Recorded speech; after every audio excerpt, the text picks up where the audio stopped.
Fabiola, que es la que va a dar esta primera parte. Haremos dos partes, ¿no? Y el sentido de este curso es el que vayamos haciendo una transición otra vez, porque no es que esto sea nuevo, sino que vamos a ir de vuelta a lo que en realidad siempre fue, pero no de la misma forma. Es la alimentación natural de los animales.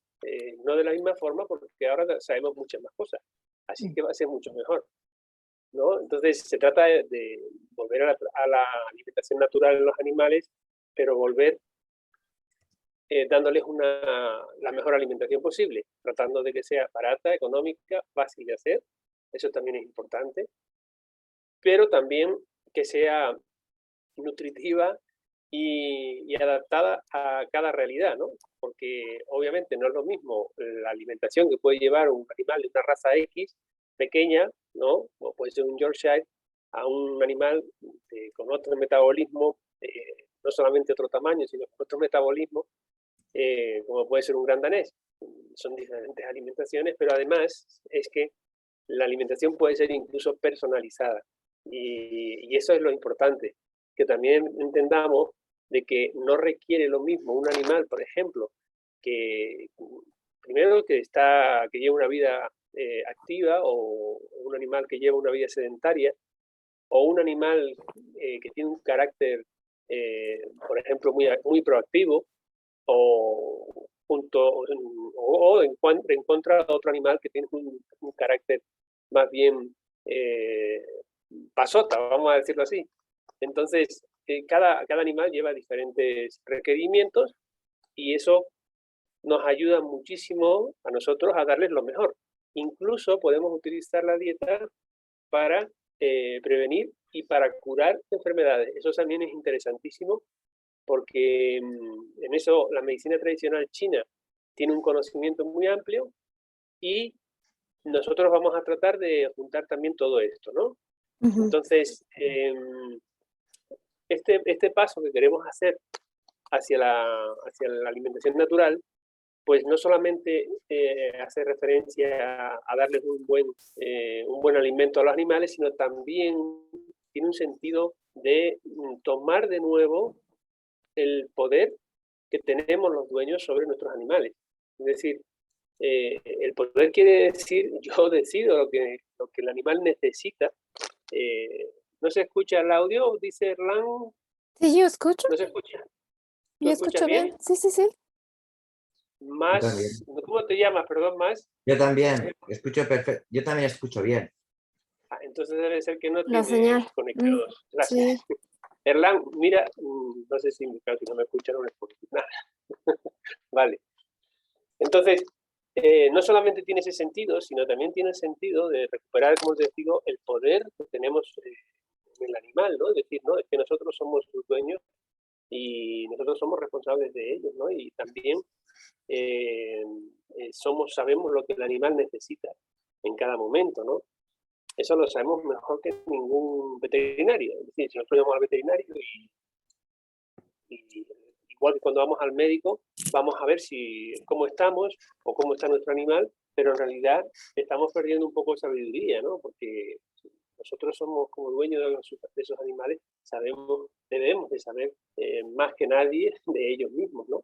Es súper importante también este sentido que tiene este curso para hacer pues eso, otra manera de visualizar al animal, otra manera de amarlo, otra manera de sentirlo, y esto lo vamos a traducir continuamente en este curso. O sea, que eso es algo que van a ir viendo continuamente, muy aparte de la parte más técnica en sí, ¿no? Vamos a tratar de que ustedes aprendan, pues eso, ¿no? Cuando acaben este curso, ya sepan perfectamente qué es lo que tienen que hacer y cómo lo tienen que hacer sin temor a no darles lo que necesita el animal verdaderamente, ¿no? Luego el alimento tiene un sentido también bioenergético y vamos a enfocarlo también desde esa perspectiva, de la parte bioenergética, ¿no? Y esa parte bioenergética es importante porque desde ahí vamos a comprender la otra dimensión de los alimentos, que no es solo, digamos, contenido proteico o contenido no sé, en carbohidratos o contenido X, lo que necesita el animal de zinc, de potasio, de lo que sea, no solamente eso. Eso es una cosa, o sea, es algo, es el resultado de una cosificación del animal también en un sistema que realmente se ha encargado exclusivamente de ver al animal como si fuera una máquina, igual que ve la medicina, digamos, a nosotros, ¿no? A los seres humanos. Bueno, entonces no me quiero extender. Yo soy Carlos González, los que no me he presentado todavía, perdón. Ambos somos veterinarios integrativos y bueno, nos hemos decidido siempre por este tipo de medicina porque nos ha llenado mucho más y nos hemos dado cuenta de que efectivamente la medicina convencional está muy, muy, muy limitada y en muchos aspectos está totalmente contraria a la realidad, ¿no? Entonces, esta es una parte, y es el tema alimentación. Somos energía y somos lo que comemos y por supuesto, mejorar la alimentación de nuestros animales va a mejorar mucho a todos los niveles el animal, ¿no? Y todo. Ahí está Gabrielita con su Don Gato. Bueno, el famoso Don Gato ya. Les voy a dejar con la doctora Fabiola y, bueno, si muchos de ustedes algunos van a estar invitados, si luego desean seguir haciendo el curso, es importante que se comuniquen con la doctora Fabiola antes de terminar, les dejen sus datos para que podamos avisarles, ¿no? Bueno, pues espero que lo disfruten, que de verdad sirva y que cuando antes sus animales estén comiendo de verdad comida sana, fresca y sobre todo llena de vida, ¿no?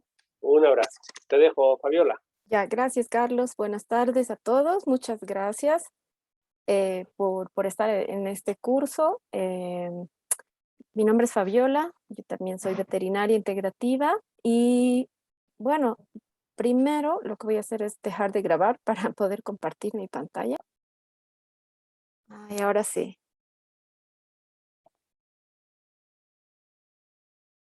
Aquí estoy, ya, ahora sí. Ok, ni modo. Entonces, como les decía, ya no me acuerdo en qué estaba, pero bueno, el tema es que este señor hace en 20 años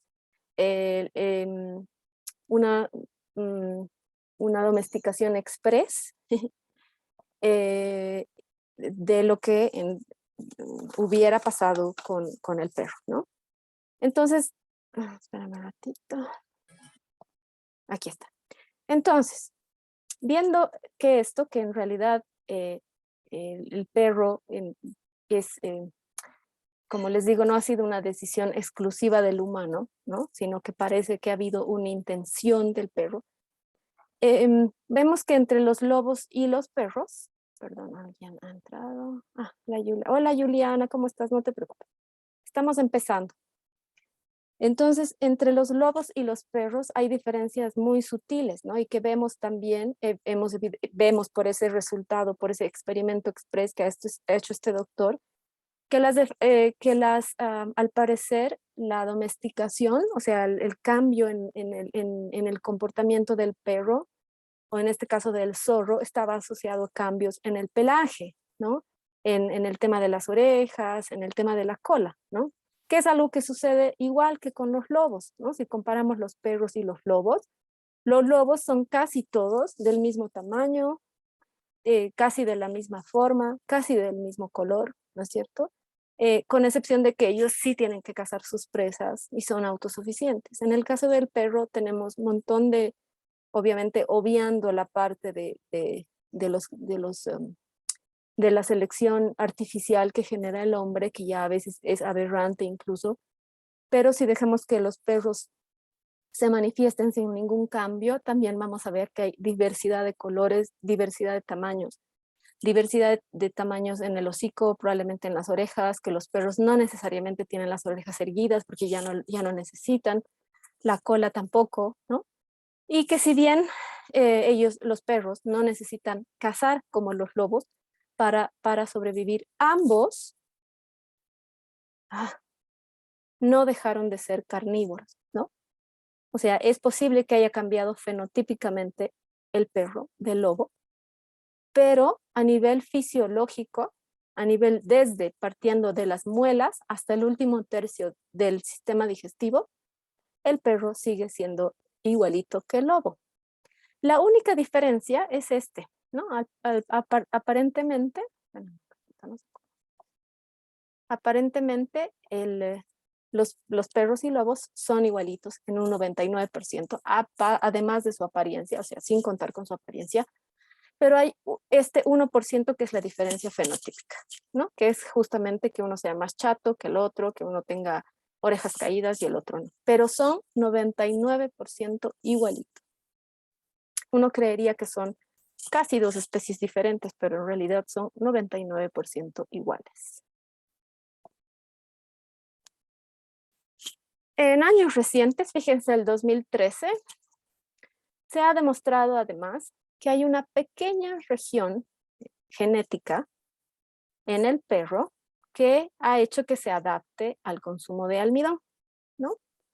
Esto es un descubrimiento reciente, eso no le quita su característica de carnívoro, pero sí aparentemente hay un gen, en ese 1%, hay un gen que lo ha hecho al perro más tolerante al almidón que al lobo, por ejemplo. ¿Ok? Entonces, y eso, claro, justifica porque, como les decía, el perro justamente empezó su relación con el hombre cuando el hombre empezó a cultivar y a guardar el almidón, ¿no? Los cereales. Y es probable, seguramente, que el hombre desechaba, o sea, lo que le daba de comer a los perros eran probablemente restos de cereales, ¿no? Entonces, por eso el perro ha desarrollado una pequeña proporción de aceptación del almidón. Entonces, ante la pregunta que probablemente ustedes se hacen o que alguien les hace, entonces el perro es carnívoro u omnívoro. Y en realidad, el perro es carnívoro facultativo. Es decir, que el perro puede comer carbohidratos, una pequeña cantidad de carbohidratos, pero también puede comer carroña, ¿no? Y esa es una gran diferencia que hay, por ejemplo, con el gato. Entonces, cuando nosotros hacemos dietas para perros y gatos, tenemos que tomar en cuenta esas pequeñas diferencias que a la larga pueden determinar el éxito cuando uno hace el cambio de dieta, ¿no? Si nosotros empezamos a dar la comida natural en los animales, probablemente en perros, por ejemplo, probablemente al hacer el cambio, el perro va a empezar a aceptar con algunas consideraciones que hay que tener en su sistema digestivo y cómo anda en cuanto a flora intestinal, etcétera. Pero en general es muy fácil al perro ofrecerle cosas nuevas. Con cumplir ciertas características es suficiente. El gato no, ¿no? Al gato hay que considerar justamente que el gato es un carnívoro estricto.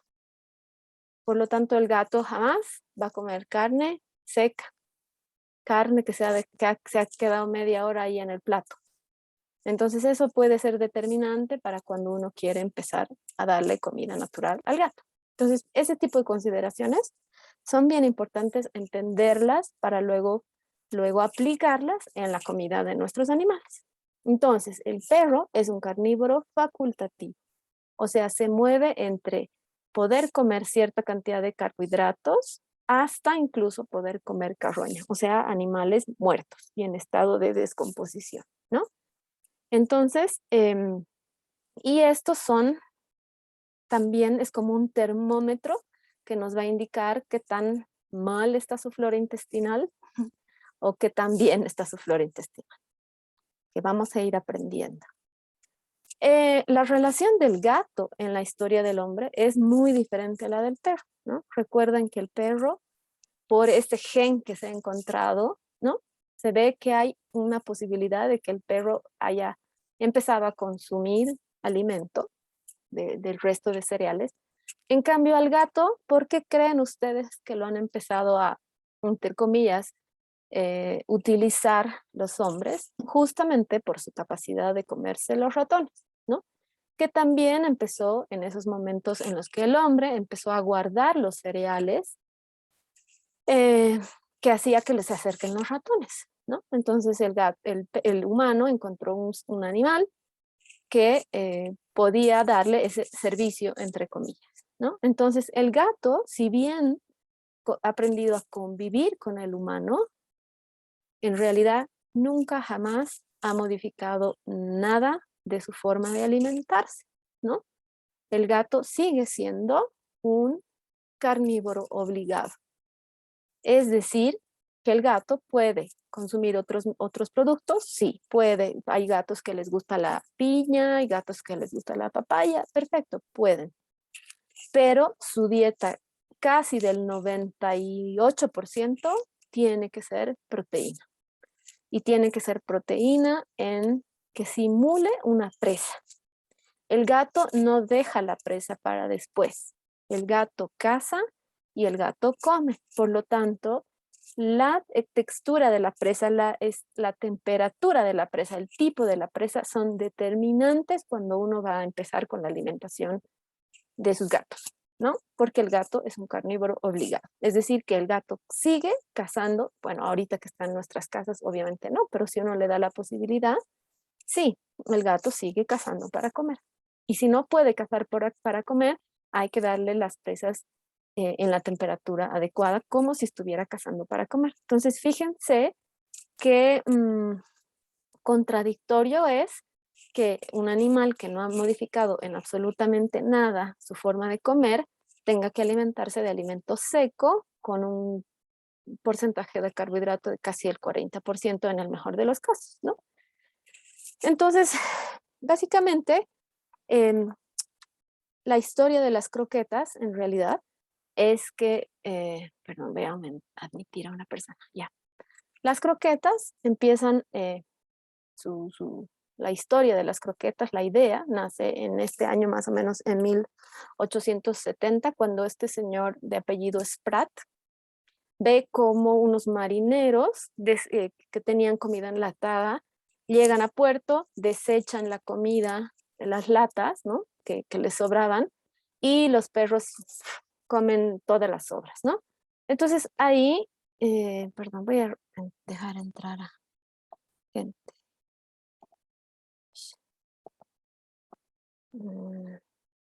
Ya.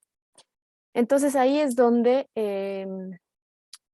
a este señor se le ocurre la idea de negocio, ¿no? De hacer una comida así enlatada, rápida, para los perros. Es una idea muy interesante en realidad, ¿no? Porque este señor luego, en 1939, dice, ok, ¿por qué no aprovechamos esta dieta para darle, o sea, como que para sanar, ¿no? A los animales, para problemas con riñón probablemente, ¿no? Entonces es una idea interesante desde el principio, pero, yo digo pero, en 1948 se une bueno, no se une, sino este señor Barton Hill, que era dueño de la empresa más grande de alimento que se llama Hills, que tiene un montón de otros alimentos enlatados y procesados. Le compra la idea y empieza a producir la comida de perro y de gato a nivel industrial. Cachín.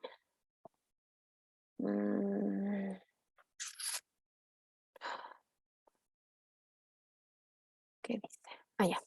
Entonces, no sé si ustedes saben, pero bueno, ¿cómo se fabrican las croquetas? Básicamente, estas croquetas, para que puedan tener esta forma, necesitan de tener este ingrediente que es el almidón. El almidón hace como un engrudo, perdón, como una goma, que cuando pasan por un horno súper caliente, este engrudo aglutina todo y se vuelven estas cositas que se llaman croquetas, ¿no? Considerando que es una fábrica grande de subproductos, o sea, que manejan subproductos de la alimentación humana, ¿no?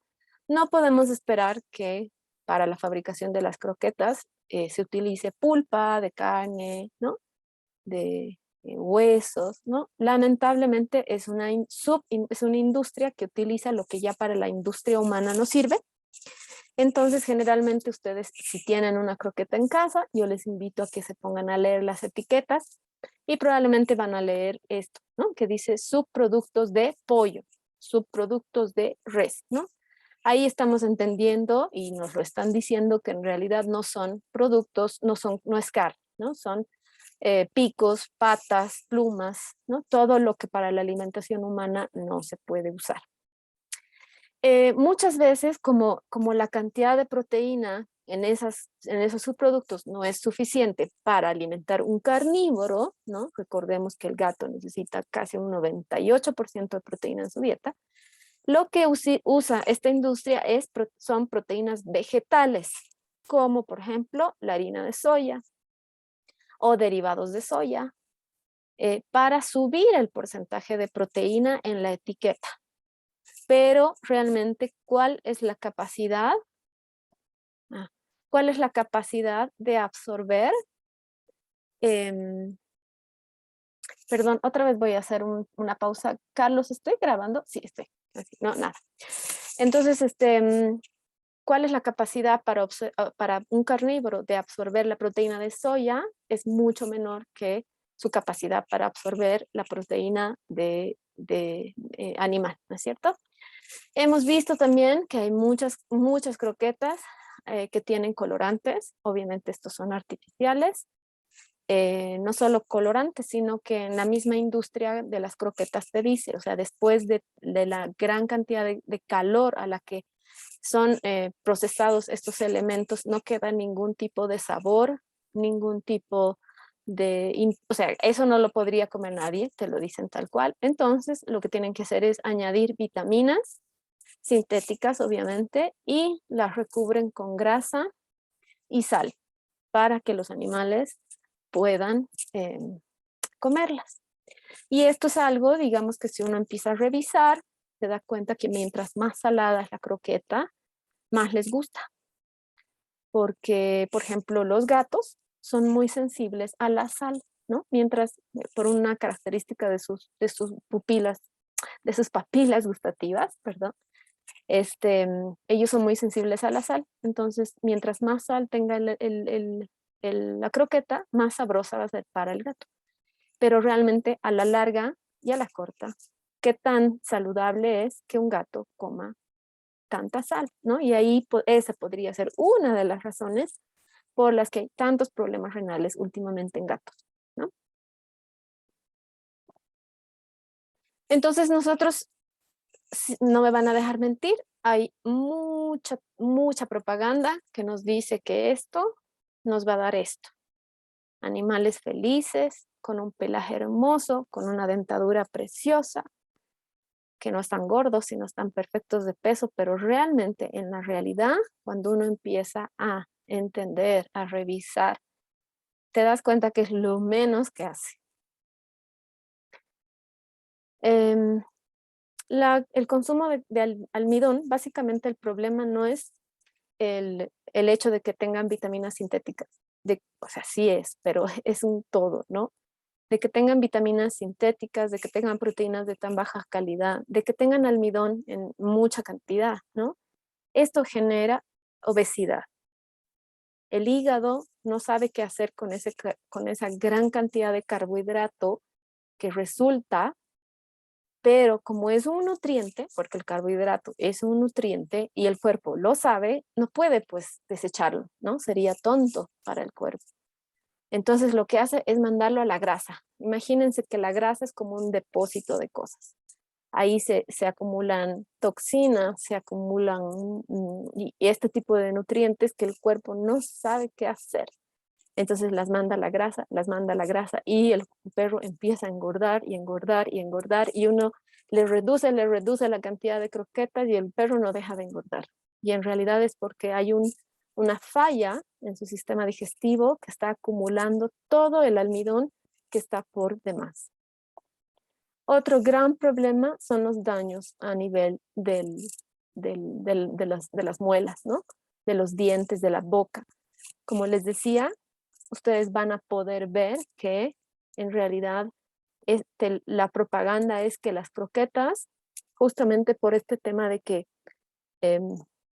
ejercen como una limpieza mecánica en los dientes, ¿no? Y creemos que le estamos dando lo mejor, pero realmente lo único que hace es acumular carbohidrato y almidón en las encías, ¿no? Y eso causa muchas enfermedades dentales. Y además de la alteración del pH. Otro gran problema, por favor, si pueden silenciar sus micrófonos.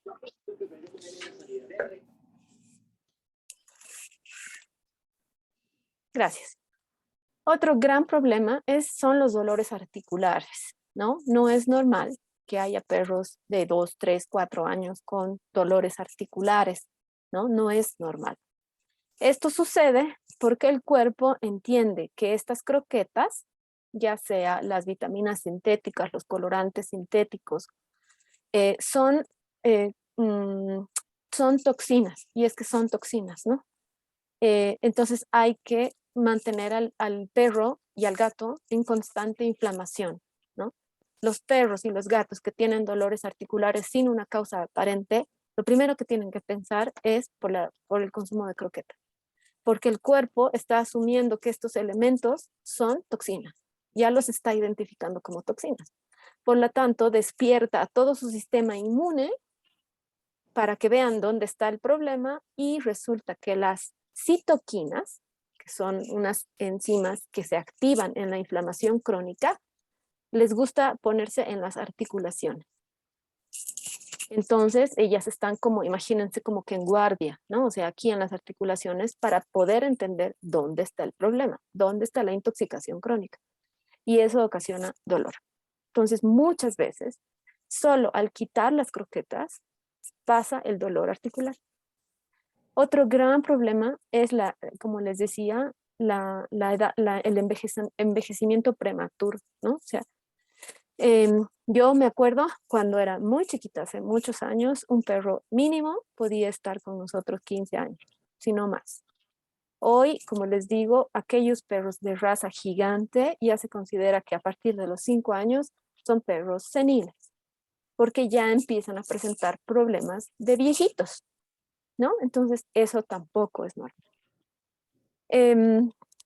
Otra cosa que es causa de las croquetas es justamente el cáncer, ¿no? No generalmente el cáncer de hueso, puede ser cáncer en cualquier lugar, por esto que les decía. El cuerpo entra como que en una tensión, o sea, hay algo que no nos está haciendo bien, activa todo su sistema inmune, el perro y el gato viven inflamados, y es ahí donde puede haber una mala información, una mala transcripción, y empiezan los tumores.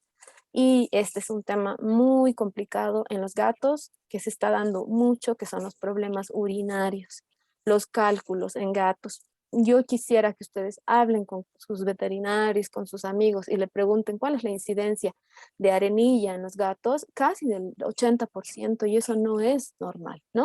¿Por qué? Porque estamos utilizando un alimento seco a un animal que es carnívoro y come presa húmeda. Siguiendo con este tema de las croquetas, es muy difícil, si ustedes buscan en el internet, es muy difícil encontrar información. Por favor, si hay alguien que tiene su micrófono que me está dando eco. Dice iPhone 333-1891. Si puede silenciar, por favor. Yo. Listo. Ok, entonces, como les decía, si ustedes buscan esto no es una información que esté ahí disponible. Está ahí, pero no es una información muy disponible, ¿no? Entonces, este es uno de los artículos que salió el 2021, por ejemplo, que empieza a reconocer que la obesidad de las mascotas estaría relacionada quizás a un tema de alimentación, ¿no? Y que, bueno, una de las principales formas de reducir es el cambio de la alimentación. Igual, ¿no? Aquí otro tema de la obesidad canina, o sea, que ya se está volviendo un tema de salud pública, porque casi el 80% de los perros en Estados Unidos son obesos. Y este es un señor que se ha arriesgado a sacar este artículo, muy interesante. Si lo quieren ver, me escriben. Si lo quieren leer, como les digo, es muy poco lo que hay, por algo será. Pero este señor empieza a encontrar todo lo que les decía, ¿no? Él trabajaba, es un veterinario, homeópata, integrativo, y él empieza a relacionar en un pueblo donde vivía en Estados Unidos, que había perros que estaban obesos, que había otros perros que tenían dolores articulares, otros que tenían cáncer, pero todos tenían en común que se alimentaban de croquetas, ¿no? Entonces él es como que el primerito, o sea, no el primerito, pero él más o menos es el primero que saca esto a la luz y dice, bueno, hay algo aquí, un factor común, que son las croquetas, ¿no? Entonces, hemos visto que los perros son carnívoros facultativos, es decir, que pueden tolerar ciertas cantidades de carbohidratos, ¿no? Entonces son, en teoría, los perros y los gatos son resistentes, entre comillas, ¿no? O sea, pueden comer si un gato no está, si un gato se escapa de la casa. O sea, hemos visto que hay gatos que viven años comiendo croquetas, hay perros que viven años comiendo arroz, croqueta y pan y no les pasa nada. Entonces, podríamos decir que sí, son resistentes, pero en realidad lo único que ha hecho la comida, desde mi punto de vista, es que ha abusado esa capacidad que tienen los perros y gatos. Y eso se transforma en enfermedades. Este es un reporte que salió el 2007 por igual, ¿no? En un pueblo de Estados Unidos empezaron a morir animales que todos tenían en común que habían comprado un alimento de una marca, Menú Food, e hicieron algunas necropsias y encontraron que los perros habían muerto esperen, voy a silenciar, ya. Que que los perros habían muerto por contaminación con melamina en el alimento, ¿no? La melamina es un químico, ¿no? Que se utiliza para bueno, es como que le pones encima de la madera, ¿no es cierto? Y se hace como un plástico. Bueno, resulta que en la industria de la carne, en la industria pecuaria, la melamina se añade al pienso de las vacas para que las vacas puedan transformar mejor el pienso en carne, ¿no? Ustedes saben que cuando hablamos de la industria de las carnes, de la producción, en realidad es un negocio, así que tiene que ser mientras más rápido, mejor, y mientras menos coman y más rápido conviertan, también mucho mejor. Entonces eso sucedió y resulta que esta comida, ¿no? No tenía no pasó los estándares, pero fue utilizada para los perros. Y cuando hicieron los estudios se dieron cuenta que había melamina, ¿no? En exceso. Lamentablemente no pasó nada, ¿no? Apenas si sacaron este lote, creo, pero esta empresa siguió vendiendo. Entonces eso nos muestra claramente que a nivel de políticas, a nivel de autoridades, realmente no le dan mucha importancia a esto, ¿no? Es porque incluso a nivel de las regulaciones hay formas de poder utilizar alimentos contaminados para la alimentación de los perros. Existen formas legales de hacerlo, ¿no? Entonces, creo que por ahí es tan importante que parta de nosotros poder hacer el cambio, porque a nivel de las autoridades aparentemente no. Esta es la FDA, seguramente muchos han escuchado de la FDA. La FDA es la que regula la administración de alimentos y medicamentos, ¿no? Entonces la FDA regula los alimentos humanos, pero con los alimentos animales no, ¿no?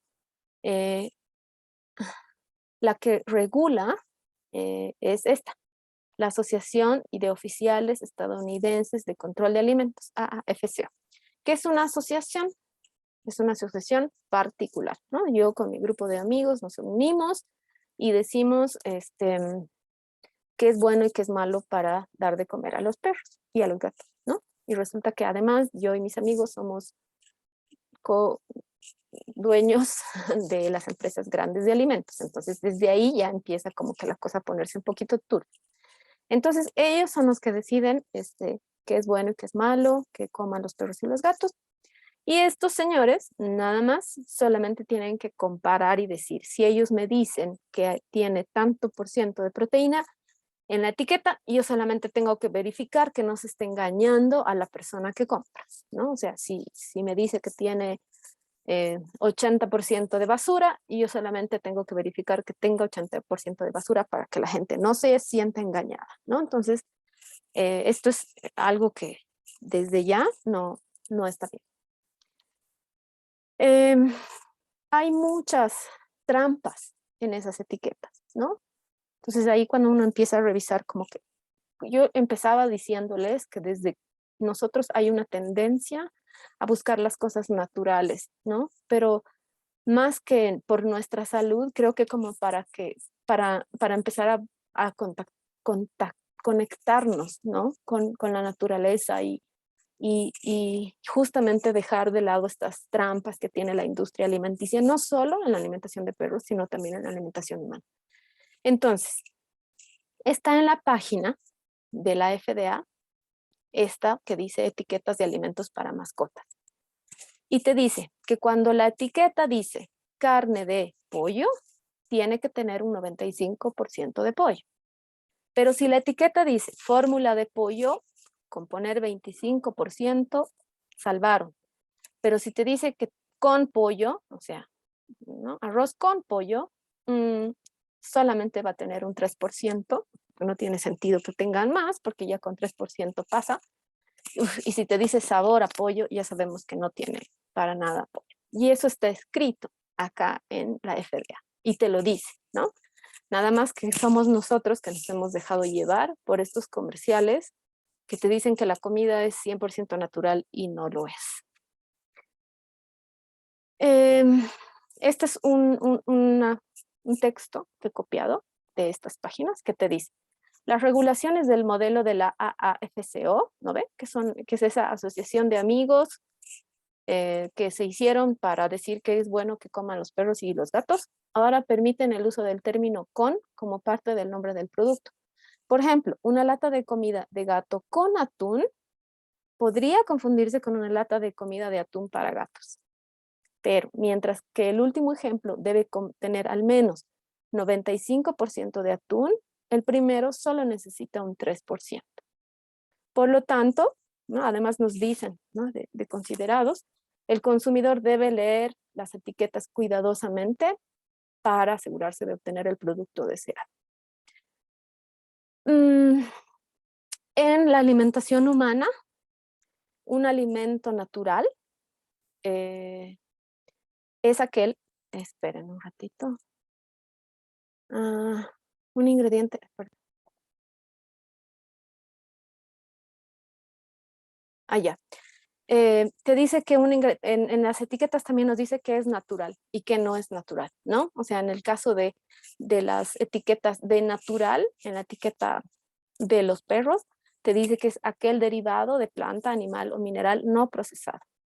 O que sí puede estar físicamente procesado, calentado, purificado, derretido, extraído, hidrolizado, procesado o fermentado, ¿no? Entonces, para mí, un alimento que ya ha sido físicamente procesado o calentado o purificado, pues deja de ser natural, ¿no? Pero esa es la condición que ponen a las etiquetas del alimento para perros. Entonces, fíjense, esto es un ejemplo, como les digo, si ustedes tienen en casa, fíjense a ver qué dice. El primer ingrediente es el que está en mayor cantidad. Entonces, como un alimento completo para un perro que es carnívoro facultativo, que si bien puede tolerar cierta cantidad de almidón, ya les voy a decir, entre un 10 y un 14%, tenga casi un 60%, ¿no? Es demasiado esfuerzo para un cuerpo que no está diseñado para ello. Entonces tenemos cereales y carnes y subproductos animales, ¿no? Aquí entendemos que los subproductos son pieles, plumas, carcasas, huesos, despojos, lo que nos sirve para la alimentación humana. Esto es lo más grave para mí, porque te dice que, ay, caramba, ya.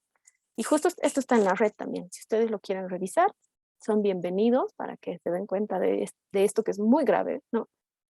Te dice aquí que hay una sección, no sé qué, no sé qué. Bueno, el tema es que si tú tienes alimentos adulterados hacia un uso aceptable para humanos, lo puedes utilizar para animales. ¿Cómo? Enviando una carta. Entonces, si tú mandas una carta y dices que tienes alimento contaminado por plaguicidas, que supere la tolerancia en tal lugar, tienes contaminado por plaguicidas en los que no está aprobado su uso, tienes un alimento contaminado por productos químicos, contaminado por tóxicos, contaminado por suciedad, contaminación microbiológica o tolerancia o residuos de medicamentos no permitidos para humanos, solicitando esta sección, sí los puedes utilizar para animales, ¿no? Entonces, eso es muy serio, porque realmente los límites, o sea, la tolerancia que hay para los alimentos y medicamentos animales y los estándares de calidad son mucho más bajos que de la alimentación humana. Entonces, después de haber hecho esa tan tétrica presentación de las croquetas, que espero que les haya convencido de que realmente no solo no es un alimento, sino es un veneno. La diferencia es que en estas no se utiliza proteína de buena calidad, ¿no? Nunca van a utilizar, nunca se va a comparar con un trozo de carne, con una pata, con vegetales verdes, jamás, ¿no? Siempre se van a utilizar los residuos, ¿no? Los suplementos, digo, los derivados. Utiliza mucho conservante por el hecho de que pasan un procesamiento, o sea, de mucho calor, ¿no? No queda nada vivo ahí. Entonces tienen que utilizar muchos conservantes y saborizantes, además para que el producto dure mucho tiempo y siga manteniendo el sabor. El porcentaje de agua es menos del 14%, obviamente, ¿no? Eso en un animal que tiene que comer casi un 70%. Es pues es un estrés, ¿no? Para el riñón y ahí ahí la causa de que haya gatos con tantos problemas renales. Tiene un exceso de grasa y sal, porque como les decía, después del proceso de calentamiento queda un alimento insípido, entonces hay que añadirle grasa y sal para que los animales les guste. Hay un exceso de carbohidratos. Bueno, las únicas dos ventajas, entre comillas, porque más adelante vamos a ver, no sé si es en esta clase o en la siguiente, vamos a hacer una comparación de cuánto cuesta un alimento con menor cantidad de carbohidrato y mayor cantidad de proteína, y vamos a ver que incluso es más barata que una alimentación natural. Lo que sí es práctica, ¿no? Porque uno puede sentarse y poner y tirar el pellet y que el animal coma. Pero si ustedes se han inscrito a este curso, van a entender y les ha llamado la atención esto de la bioenergética, van a ver que a través de la alimentación uno puede transmitir muchas cosas a nuestros animales, desde sanación hasta muchas cosas, ¿no? Hasta sentirse realmente una conexión con el animal, ¿no? Entonces, ¿qué tan bueno es que sea así, ¿no? Tan práctico, tan desentendido de lo que le estamos dando a nuestros animales. No lo sé, pero digamos que lo mejor es que es práctica.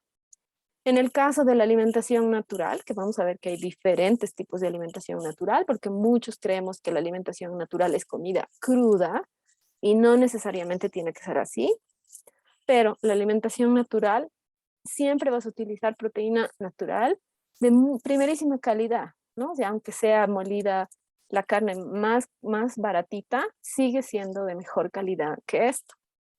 Entonces puedes utilizar carne de res, de pollo, de pescado, de lo que haya en tu zona, digamos, ¿no?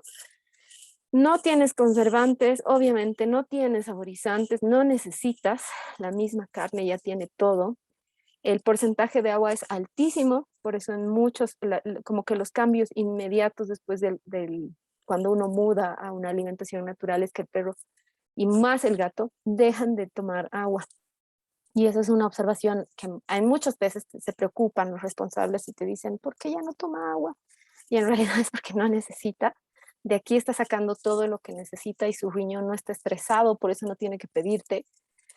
La dieta está balanceada, es diversa, puedes utilizar un día un vegetal de un color y ahí va a entrar Carlos a hablarles de la parte bioenergética, cuándo utilizar alimentos de cierto color para ciertos problemas, es tan hermoso. Aquí dígame qué tan hermoso puede ser comer todos los días lo mismo.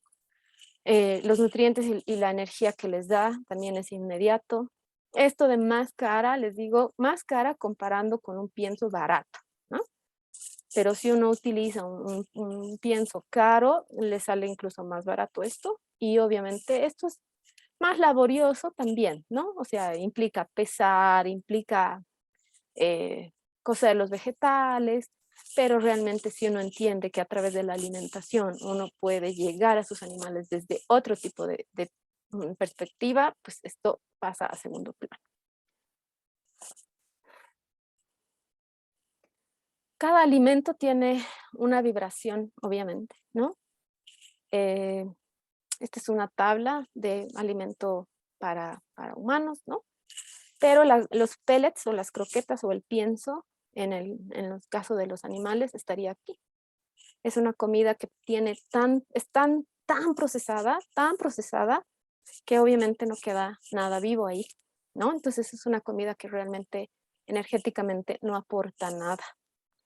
El animal más que alimentarse y nutrirse tiene que tratar de desintoxicarse de eso que en teoría es una buena comida.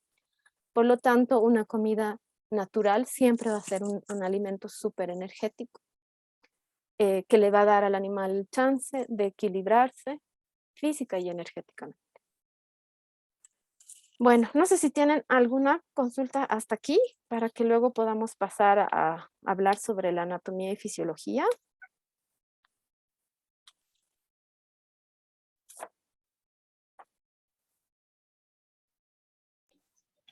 Buenas tardes, Fabiola. Buenas tardes. Ya, Fabiolita, usted decía que la alimentación natural en términos de costo es mayor, sí, no sé si escuché bien, con relación a un alimento de croqueta barato. La alimentación natural es mayor, sí, si la comparas con un alimento barato, exactamente. Perfecto. Uh-huh. O sea, si la comparamos con un alimento de gama media, baja, la alimentación es mayor. Digo, el costo de la alimentación natural sí es mayor. Porque obviamente estamos hablando que en un alimento de gama baja, media, se utiliza una mayor cantidad de carbohidrato y de proteínas vegetales para llegar a la cantidad de proteína aceptable. Entonces, el costo del almidón, o sea, del cereal, es menor que el costo de una proteína, ¿no? De una carne. Entonces, sí, si lo comparas con eso, sí, pero a la larga, los efectos secundarios de un alimento barato son también considerables, ¿no? Desde la limpieza dental cada mes, porque el perro no vas a poder no hacerlo porque se va a llenar de sarro cada vez.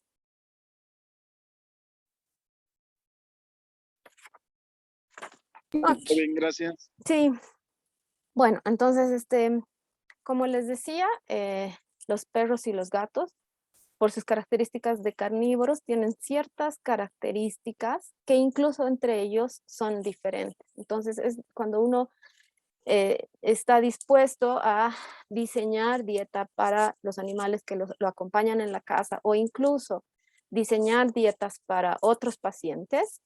Esperen, voy a ver en el chat. Dice, ¿usted recomendaría más los alimentos balanceados de buena calidad o deberíamos variar con el natural? Yo te aconsejaría, yo te aconsejaría dieta natural, 100%. En el único caso que te recomendaría una dieta mixta es cuando tengas un gato que todavía no, es que me voy a ir a otro tema, pero en el caso del gato, cuando el gato no te acepta ciertos ítems, no estás listo para dejar la croqueta, porque el gato tiene un aminoácido que no lo puede sintetizar, que es la taurina. Entonces, si no logras que el gato acepte estos ítems, porque hay gatos que no aceptan, entonces lo mejor es que sigas con alimentación mixta, ¿no? Que tenga ahí sus croquetas como su multivitamínico, digamos, de donde va a sacar su taurina, y en realidad de donde va a sacar el resto de cosas y la humedad más que nada es de la carne. Solo en esos casos yo te recomendaría una alimentación mixta. Ahora, alguna vez que no puedes cocinar, que no tienes tiempo, que te quedaste sin ingredientes, bueno, puedes darle alguna vez, ¿no? Pero siempre es mejor la dieta natural. Y si tienes que utilizar, como te digo, la dieta mixta, sí, siempre alimento de buena calidad, o sea, de gama alta, ¿no? Para gatos. Porque la cantidad de carbohidrato va a ser muy bajita. Entonces, como les decía, hay ciertas características entre gatos y perros que los hace únicos como carnívoros, pero también hay diferencias entre ellos que son muy interesantes de entender el momento que uno diseña las dietas para gatos y para perros, ¿no? Entonces, los órganos que componen el sistema digestivo van desde la lengua, en la boca, esófago, estómago, intestino delgado, grueso, hígado y páncreas es lo más de lo que vamos a hablar, digamos, ¿no? Es lo que, de alguna manera, hay diferencias entre perros y gatos. Entonces, los carnívoros no estrictos, hemos hablado que son los perros y los estrictos son los gatos, ¿no es cierto?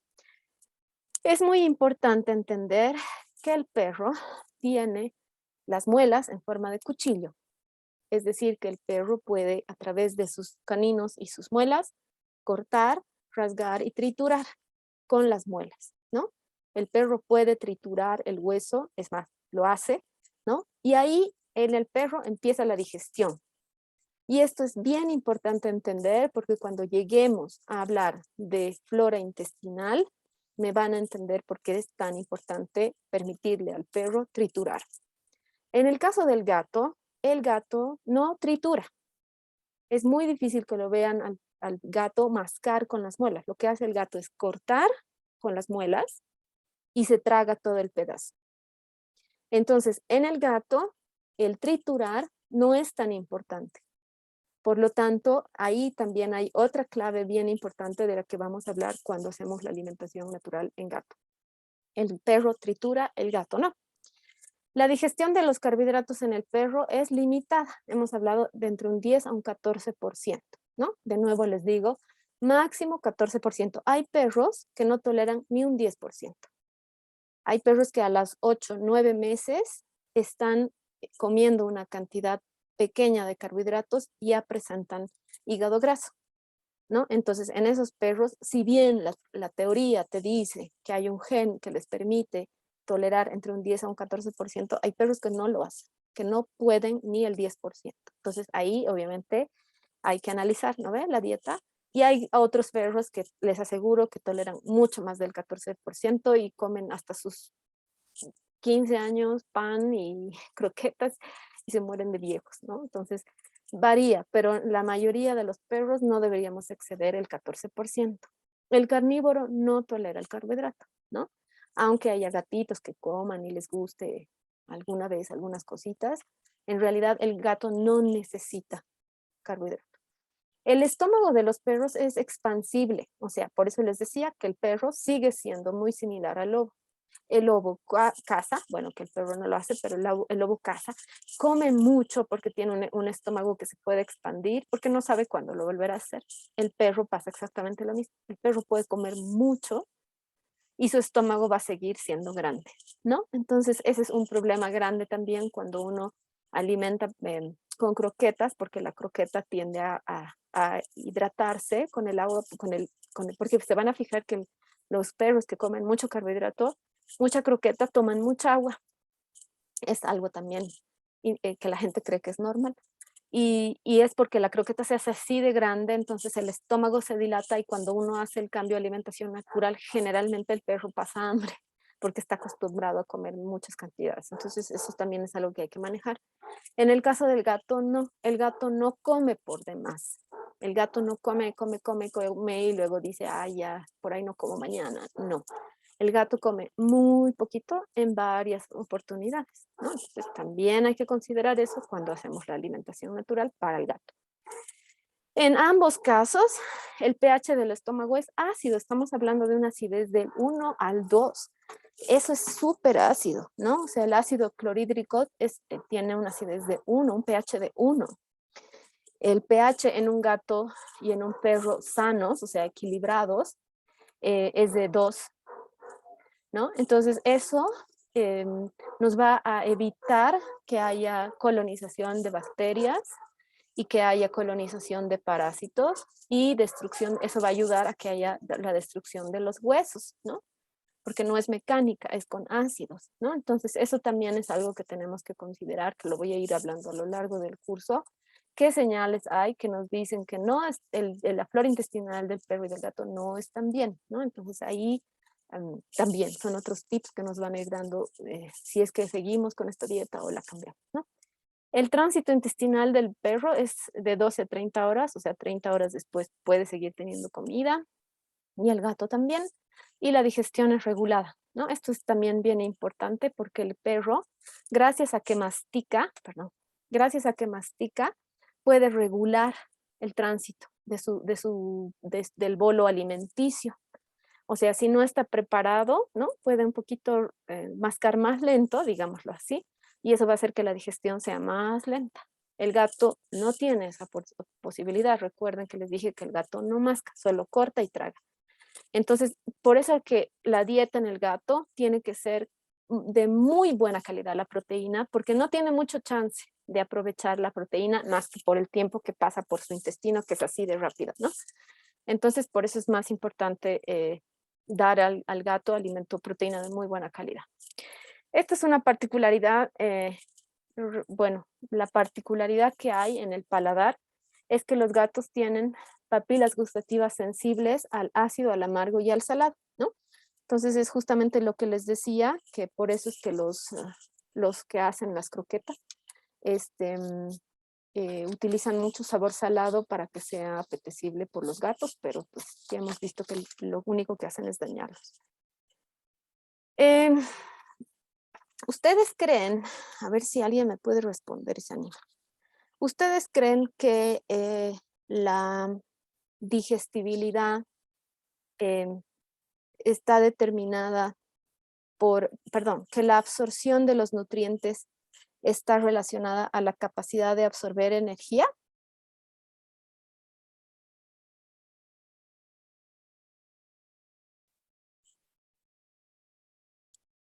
Otra vez les digo, ¿ustedes creen que la capacidad de absorber nutrientes está relacionada a la capacidad de absorber energía? ¿Alguien se anima a responderme?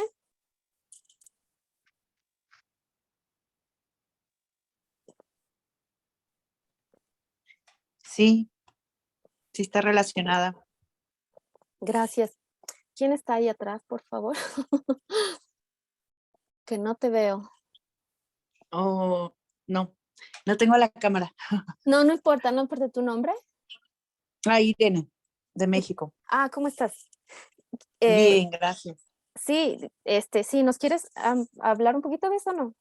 ¿Por qué crees que sí? O si nos puedes dar un ejemplo. No. Pues, bueno, ejemplo no, pero yo pienso que está relacionada porque necesita exactamente esos nutrientes o los carbohidratos para generar esa energía de la Ajá, que tú hablas, ok. creo. Sí, no, sí, tiene toda la relación. O sea, si un nutriente no puede absorberse, no puede absorber energía. Entonces está totalmente relacionada, ¿no? Obviamente un perro enfermo, un organismo enfermo que no puede absorber los nutrientes, no puede absorber la cantidad total de energía, ¿no? Entonces es ahí donde entra, por ejemplo, el tema de la salud intestinal. Una flora intestinal enferma no puede absorber la misma cantidad de energía que una flora intestinal sana, ¿no? Entonces, por eso hay muchos casos de perros con disbiosis intestinal, que nada más es una alteración aquí en la flora intestinal, que no engordan, y no engordan, y no engordan, y siempre están en negativo, incluso si uno los pesa, cada vez pierden más peso, y es porque justamente no están absorbiendo bien los nutrientes, ¿no? ¿Por qué? Simplemente porque su flora intestinal no está bien. ¿no? Entonces, si un intestino está inflamado, como por ejemplo aquí vemos, ¿no? Este es un intestino sanito y esta es una partecita donde ya empieza a inflamarse, ¿no? El intestino se inflama y va perdiendo vellosidades por muchas razones, ¿no? Antibióticos, terapias, ¿no? Con antibióticos largas, con antiinflamatorios largas. Incluso el estrés afecta mucho a al estado de la microbiota, ¿no? Entonces, un intestino inflamado hace que pasen unos nutrientes y otros no, ¿no?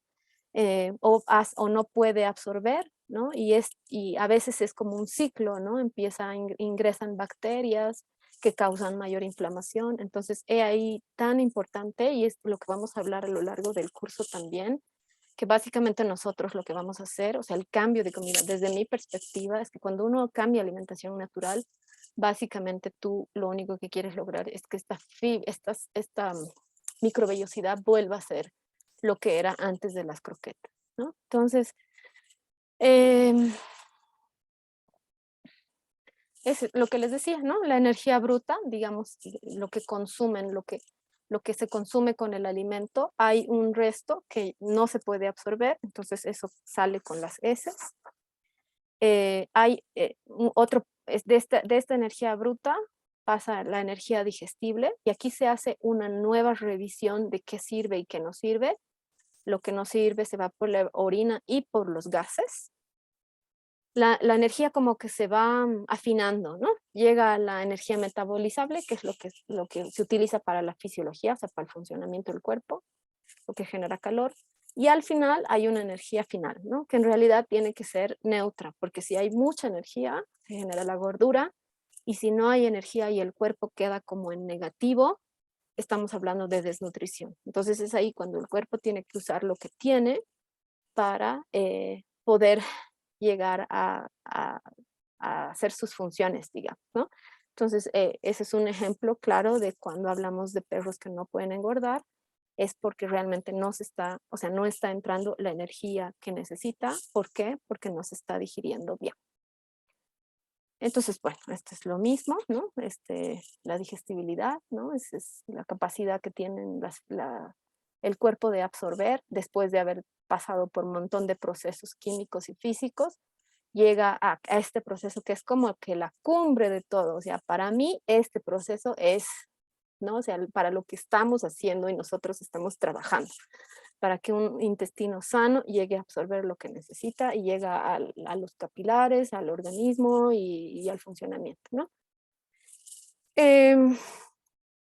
Bueno, espérenme aquí, ya. Entonces, la digestión empieza, como les decía, en la boca, solo en el perro, ¿ya? El gato no empieza la digestión en la boca, perdón.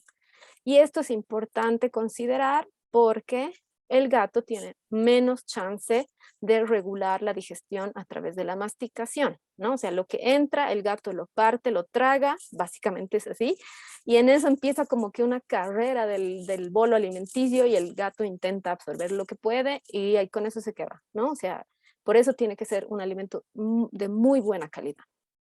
Entonces el perro empieza la digestión con la masticación y en la boca también se da la lubricación de las enzimas. Aquí es importante decirles otra cosa muy importante que nos llama la atención. Ni en el perro ni en el gato existe una enzima que se llama la amilasa, ¿no? Que no sé por qué aquí no la he puesto, pero bueno. La amilasa es una enzima que ayuda a romper los carbohidratos, ¿ya? O sea, estamos hablando de los cereales.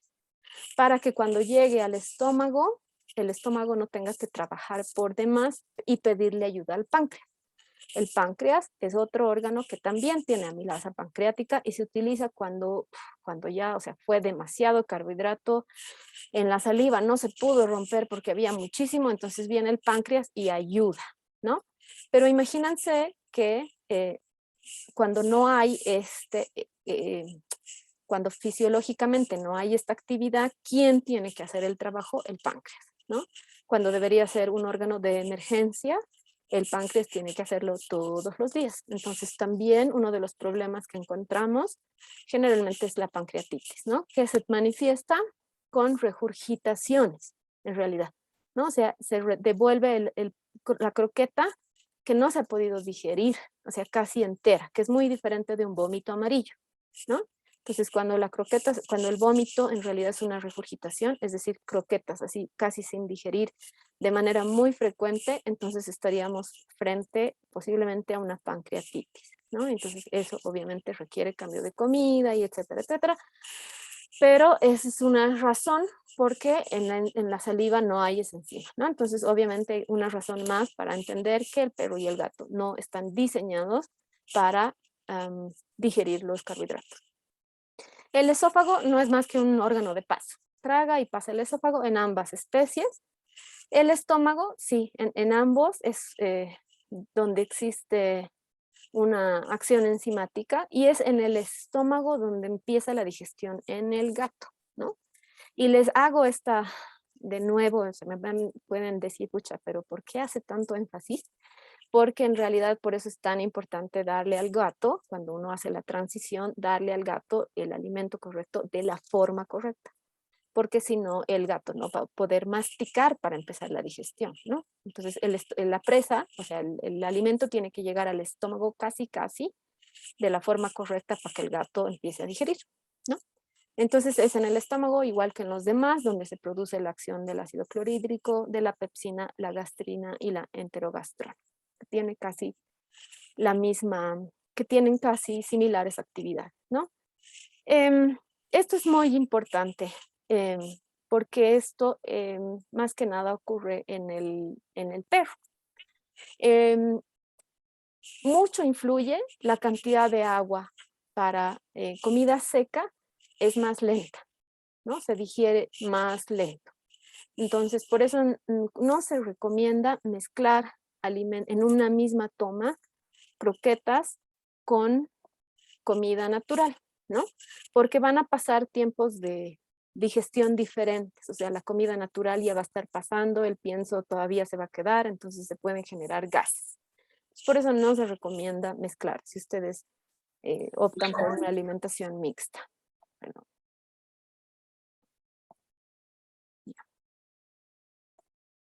El tamaño de las partículas también ayuda, ¿no? Obviamente, mientras más grande, más difícil la digestión.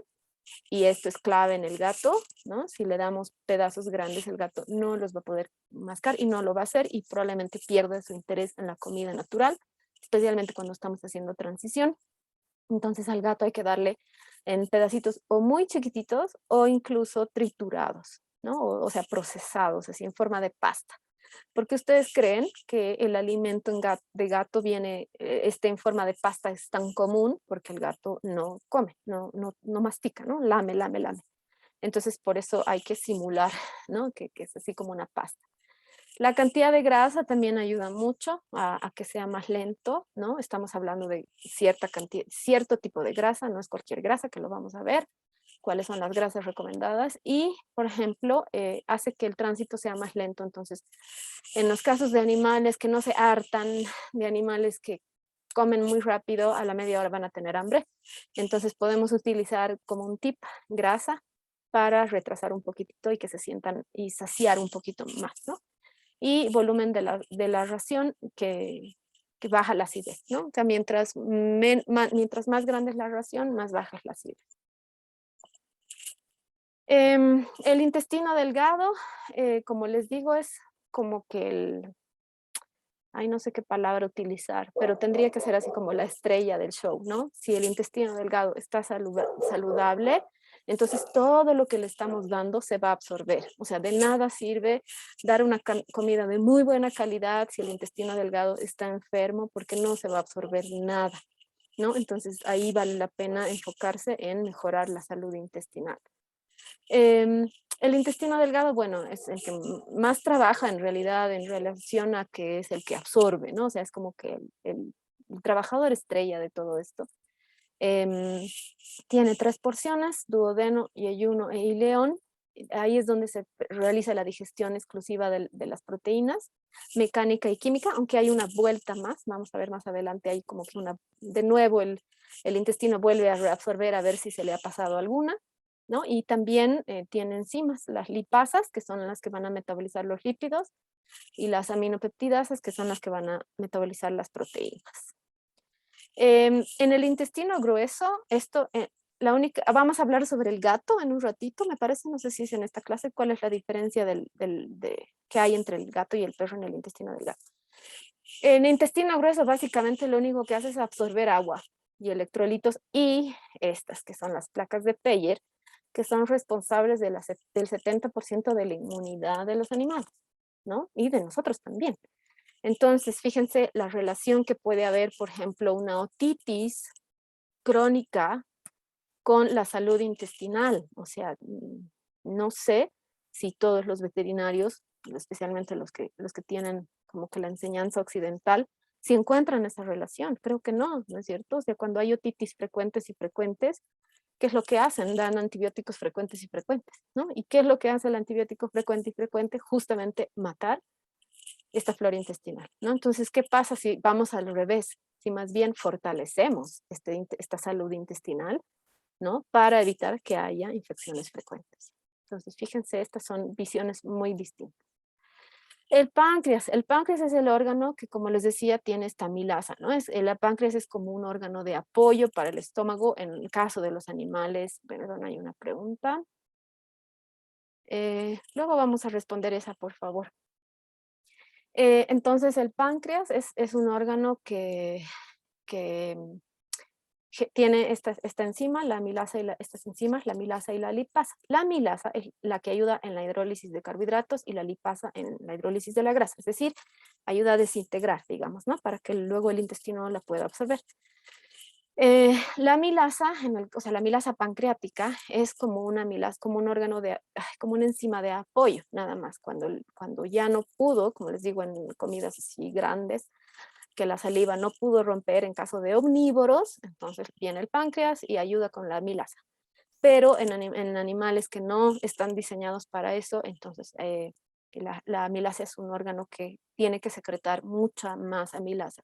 El páncreas, perdón, tiene que secretar mucha más amilasa para romper la gran cantidad de carbohidrato que hay en los pellets.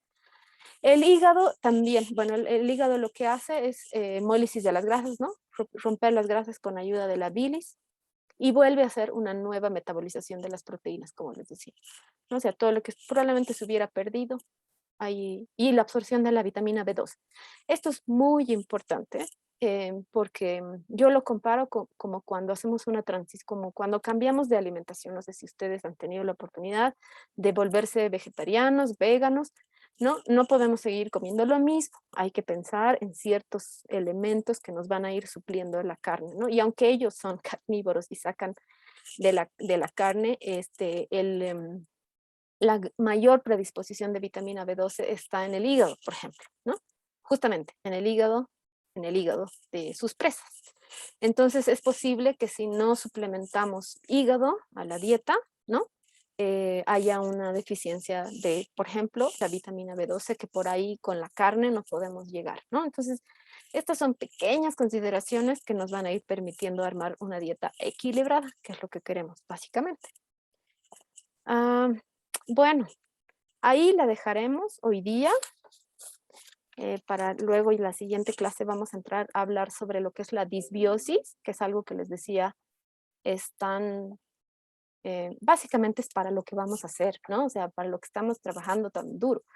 Porque ¿qué ventajas tendría alimentar tan bien si tenemos un intestino enfermo? Nada, ninguna, ¿no? Entonces, lo primero es centrarse en mejorar la salud intestinal a la par, ¿no? Que vamos haciendo la alimentación natural para asegurarnos que todo lo que le estamos dando lo está absorbiendo, ¿ya? Déjenme responder. Dice, hola para perros con cáncer. Pucha, es que la dieta depende, ¿no? De cada quien, pero de hecho En cáncer lo que mejor necesitamos es justamente que haya un intestino sano para que pueda absorber la proteína que tú le das. Porque el perro va a necesitar mucha proteína y mucho aminoácido para poder hacerle frente, ya sea al tratamiento que le están haciendo, si están usando quimioterapia, o para poder regenerarse básicamente, ¿no? Definitivamente la alimentación natural en cáncer es maravillosa, ¿no? Porque te permite realmente sanar a través de la alimentación, ¿no?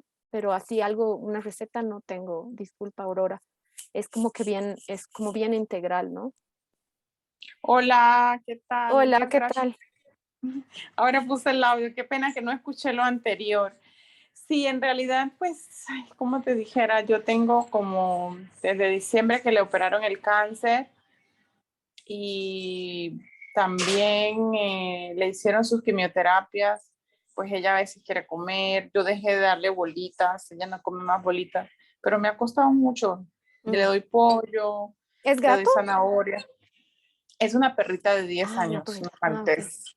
Ya. Sí, pero ella sufrió mucho, botaba sangre por la nariz, o sea, fue un trauma ese cáncer, porque no sabían qué era, y me decían que era el hígado, que era el corazón, no, el hígado no, perdón, el corazón, los pulmones, y era una masa que tenía en una fosa nasal, y ahora le está como regresando, Mm. está Sí, o sea, volviendo. con la alimentación, o sea, te digo, a ella necesitaría como un tratamiento bien integral, ¿no? Entender el porqué del cáncer, entender qué significa. Ujú, Y obviamente en la alimentación, yo he utilizado en perros con cáncer, está la alimentación keto, ujú. que en perros es súper sencillo porque, y en gatos, ¿no? Porque realmente no necesita, o sea, la alimentación keto es cero carbohidratos, cero, absolutamente cero, y subes El las problema es grasas. ese que yo le estaba dando arroz. Ah, sí, sí, hay este tema de que el cáncer se alimenta, ¿no? De los carbohidratos. Entonces, tal Ujú, vez podrías hacer eso, un alimento, o sea, bajarle cero carbohidratos, una alimentación exclusiva de proteínas y utilizar grasa, porque de la única forma que vas a compensar esa energía, porque los perros y los gatos trabajan diferente, ¿no? El metabolismo del carbohidrato. Nosotros los omnívoros utilizamos el carbohidrato para generar azúcar, ellos utilizan la grasa. Entonces, eso, por ejemplo, es porque cuando el lobo entra en época fría, come la grasa de las presas, porque ahí está la energía que necesita. Entonces, hay que darle más energía a través de grasas buenas, ¿no? Y de grasa. las grasas buenas son todas aquellas que de calientes son líquidas y de frías son sólidas, ¿no? Entonces, ahí está, por ejemplo, la grasa de pollo, la grasa de cerdo, el aceite de coco, que son Ujú. grasas buenas que tú puedes utilizar y proteína. Y esa es básicamente en perros, esa es la dieta keto. Esa es la dieta keto, Sí, vale. ujú. Y a ella le habían diagnosticado hígado Hígado graso. barrobiliar. Mm, No, barrobiliar, pero era muy poco. Pero me le mandaron unas pastillas que eso le sí, deterioró la flora intestinal. sí, me O sea, yo dejé imagino. de darle todo tipo de medicamento ya, la verdad. Claro, sí. No, sí es mejor. Hay un montón de alternativas naturales, la verdad, ¿no? Y al final, quizás el desenlace es el mismo, pero con la quimioterapia hay muchos efectos secundarios. Sí, demasiados. De verdad Sí. que he dado por mil lados. El tema de ella es que le cuesta la respiración. Claro, entiendo. ¿Por qué no intentas homeopatía, no? Eso tal vez con Carlos puedes hacer una consulta. Sí, voy a Sí, hablar con él a sí, tarde y vamos a ver sí. qué me puede ayudar. Ay, no ¿Qué? escucho. Ya. Sí. Este, a ver, hay otra pregunta de Janet. Dice, el restablecimiento de la flora. Fórmulas farmacéuticas, sí, existen. Pucha, ya. No sé, Javier, si intentas hablar, pero hay ruido. Luego si quieres, puedes preguntar. Existen que yo sepa, yo no trabajo con ellos. Porque para mí la mejor forma es con alimentación y con los prebióticos, que es parte del curso. en las siguientes, cuando hablemos la siguiente clase de disbiosis, justamente vamos a hablar de los probióticos y prebióticos naturales que yo recomiendo. Sé que existen fórmulas y cada vez hay más. Antes era muy difícil, pero sé que hay. Que tendrías que buscar con veterinarios, ¿no? La más fácil que yo uso es el yogur natural o el kefir.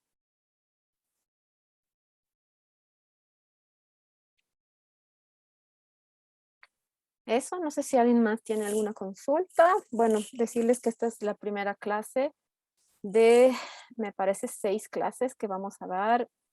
Yo les voy a dar toda esta parte de la alimentación natural, cómo hacer los seguimientos, cómo formular para cada... Hola, Fabiola. Hola, sí. Hola, Gustavo, ¿cómo estás? Ya, una consultita. Decías tú que el vómito con la croqueta, en caso de los que consumen croquetas casi enteras, sin digerir, pues era posiblemente una pancreatitis. ¿Esto Sí. ocurre en ambas especies, por favor? Sí, totalmente, totalmente. En ambas especies, la regurgitación, o sea, imagínense, es que también vamos a hablar de medicina china, es el órgano, el estómago es como una olla, ¿ya? El páncreas es el que calienta el fueguito para que dentro de la olla se produzcan todas las reacciones enzimáticas que van a ir rompiendo los nutrientes para que pase por el intestino y el intestino las absorba.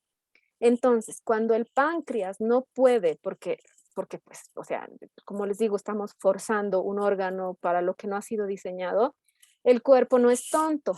Entonces, si ese alimento se queda ahí y no puede procesar, ¿qué va a pasar? Se va a fermentar, ¿no? Entonces, lo que hace el estómago es devolver todo. Entonces, cuando hay alimentos sin digerir, es páncreas, es una insuficiencia de páncreas. Desde la parte energética le estoy hablando, ¿no? Pero también puede ser una inflamación de páncreas. Ok, gracias. ¿De qué estábamos hablando? No me acuerdo. Ah, sí. Gracias, Gaby. Gracias, Gaby, por los comentarios. Sí, estamos trabajando con su perrita. Y aunque no crean, ella no comía pollo, ahora ya come. Y sí, este es como que el primer curso de 6 sesiones. Yo les voy a hablar, o sea, conmigo vamos a aprender a identificar todos estos pasitos que habría que hacer para diseñar la dieta. Vamos a diseñar la dieta de acuerdo al requerimiento de peso, edad, etcétera, que no es lo mismo.